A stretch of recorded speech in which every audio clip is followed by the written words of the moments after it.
Library Mouse and Christmas Wrapping Central. I'm on the floor in the playroom, which is where I've hidden the presents.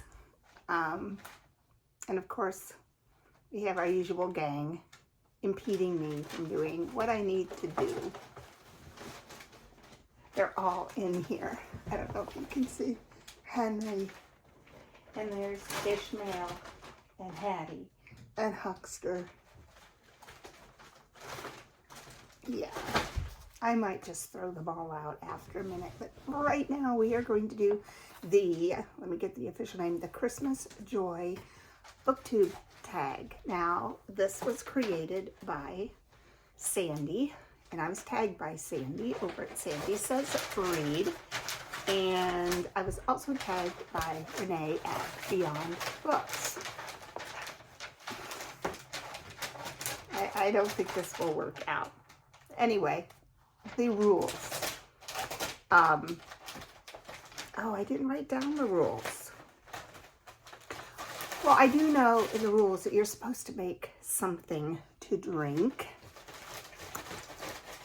And you are supposed to tag Sandy so that she can see the video. Constant interruptions. But anyway, the one thing that you were supposed to do in the first prompt is to show what I made to drink. So this is nothing special.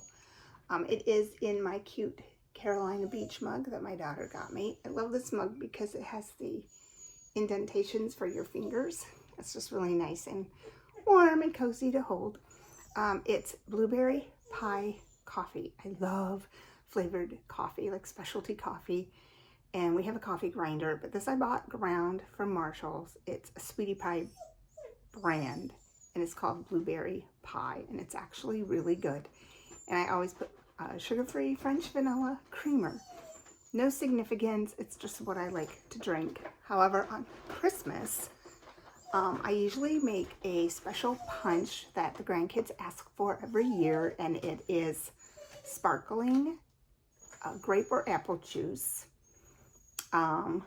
Sprite, or like lemon lime soda, and cranberry juice. And then I put, oh my gosh, the dog is whining to get in. I'm gonna have to stop and let her in, or she will interrupt this whole video. But they love that, and I make it every year for Christmas. And I usually have a hot chocolate station, and I have that set up because we usually just do like charcuteries and grazing stations on Christmas Day. And I put up like a hot chocolate station with hot chocolate and marshmallows and candy canes and things like that.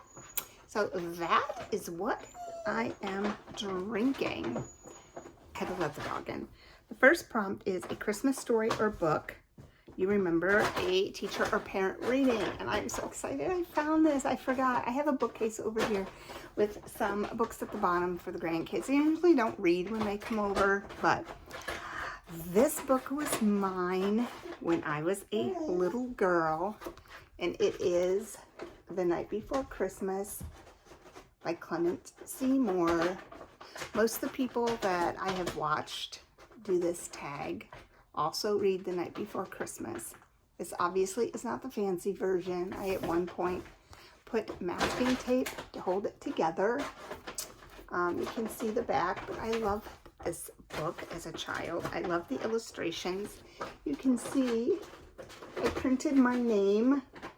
So I probably got this in the, well, it was copyright 1965. I'm thinking I probably got it when I was 3 or 4. But the illustrations, I just remember loving the illustrations, even if I didn't read the book. But they're just super quaint. I really liked, for some reason, this spread. But yes, so this book, I remember my parents reading to me, and then they gave it to me, and I still have it. A Christmas story or book you return to each year. I don't really return to any Christmas stories. To be honest, I forgot that I had this up here in this bookcase. I remembered it. I was hoping I could find it. But I also, though, one book that I really, really liked, and I can't remember which daughter had this book. It is the Nutcracker, but it is a pop-up book. And I remember reading this with her because she loved the illustrations.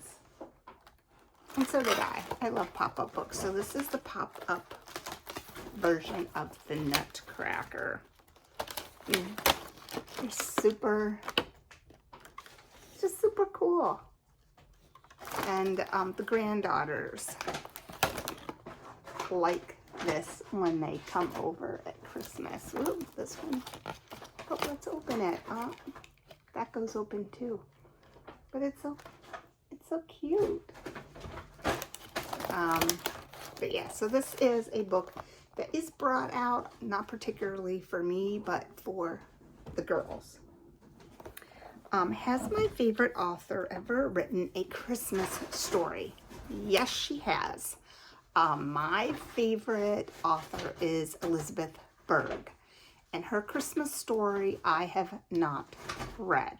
So Elizabeth Berg actually wrote a retelling of the Christmas story with Mary and Joseph, and it is called The Handmaid and the Carpenter. It has really good reviews. I have never read it, but I think it would be interesting to read. I might try to find that on my Libby and see if any of the libraries have it, that I could borrow an ebook of it just so I can read it, just because I do love her. Didn't even think about reading this when I wanted to read a Christmas story for December. So yes, it's The Handmaid and the Carpenter by Elizabeth Berg. Christmas, one of my favorite Christmas characters. I have a couple. I always loved Rudolph, like the old original Rudolph, not cartoon, but I can't remember what they called it. They looked like puppets almost. The original Rudolph. I loved him. I always felt so bad for Rudolph, and I kind of always had an affinity for him and kind of felt like Rudolph sometimes. And yeah, I just loved that he came out the hero at the end, and he was so cute in that movie. And I remember we had a snow globe, one of those plastic snow globes with a deer inside of it. And I always, in my mind, I remember it being Rudolph, but I don't actually know if it was Rudolph or if it was just a deer. But yeah, Rudolph. And a more modern character that I really like, I love Elf. Buddy the Elf, I love him. I love that movie. I just love how childlike he is, and yeah, it's my favorite. Do you munch on snacks when reading? And if so, my favorite snacks. Sometimes I munch on snacks. I try not to, but sometimes I do. I'm a potato chip person. I like plain potato chips. Plain or plain wavy, but I like plain. I don't even dip them in anything. I just like plain potato chips. Other snacks I love sweet stuff. I like brownies. I don't usually snack on brownies when I'm reading. It's more salty, crunchy stuff when I am snacking and reading. I'm trying to think if there's anything else. No, not really. Potato chips all the way, sun chips, anything in the chip family. Yeah, I love. A Christmas food tradition that I love are pizzelles. I love pizzelles. You've never had a pizzelle? You need to go get yourself some pizzelles. They're anise cookies. They're made to look like snowflakes, kind of. It's an Italian tradition. My grandmother made them. My grandmother was Swedish, but her husband was Italian. And they made pizzelles. I love them. I love that they are very thin. They are not super sweet. I don't like them with anything on it. I don't want them dipped in chocolate. I don't want sugar on them. I don't want them some other weird flavor. I just want them plain with fennel or what, anise. That's what I like. And one of these days I'll get a pizzelle maker and make my own. A Christmas tradition I'll never outgrow. So when we were in, when we were in grade school, my parents kind of went through a religious conversion and we stopped celebrating Christmas. Now, my birthday is on Christmas Day, and we stopped celebrating all holidays and events. So we had no more Christmas, no more birthdays. So thinking back, I don't have a lot of like Christmas standout memories of like a tradition. Now, there was one tradition, and I always had a Christmas birthday cake. It had either Christmas trees on it or Santa on it, but my birthday cake was always Christmas. Now, as an adult, we do Christmas Eve dinner. Then we have, we snack on shrimp with either cocktail sauce or butter.